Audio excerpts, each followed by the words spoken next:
Bienvenue dans ce premier chapitre. Je suis Guillaume et je vais avoir l'immense plaisir de vous guider à travers tout ce cours. Si c'est votre premier cours en ligne, vous allez voir que le format est un peu différent des cours traditionnels que vous avez pu suivre.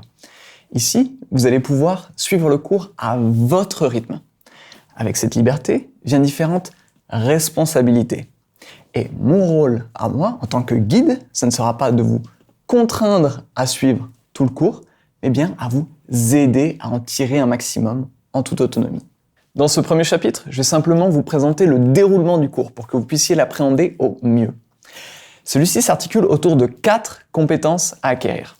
Chaque compétence a une partie qui lui est dédiée, autrement dit un regroupement de chapitres. Dans chaque chapitre, vous trouverez différents formats. Tout d'abord, vous trouverez une vidéo, comme celle-ci, dans laquelle je vous explique les concepts clés de manière plus ou moins synthétique et imagée. En dessous de cette vidéo, vous trouverez du texte pour que vous aussi, vous puissiez réaliser les activités en même temps que vous suivez le cours, au fur et à mesure.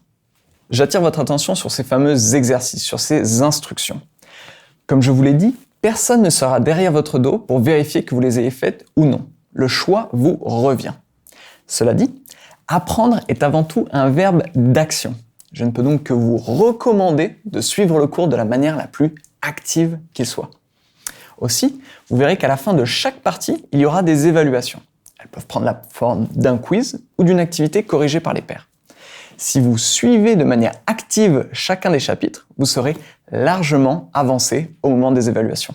Aussi, si vous réussissez ces évaluations, vous pourrez décrocher un certificat qui vous permettra de valoriser les 4 nouvelles compétences que vous allez acquérir. La logique est la suivante. Dans cette première partie, vous allez développer votre posture d'apprentissage, autrement dit l'état d'esprit du super apprenant. Une fois que vous aurez cette posture, nous allons définir ensemble une stratégie d'apprentissage que nous allons traduire dans un plan d'action et enfin, vous apprendrez toutes les techniques pour mener ce plan d'action à bien. Je vous invite maintenant à suivre la version texte du cours dans laquelle vous trouverez toutes les instructions, étape par étape, pour planifier la réalisation de ce cours et en faire un succès. Dans le prochain chapitre, nous commencerons à cultiver votre posture d'apprentissage en listant toutes les bonnes raisons d'apprendre à apprendre.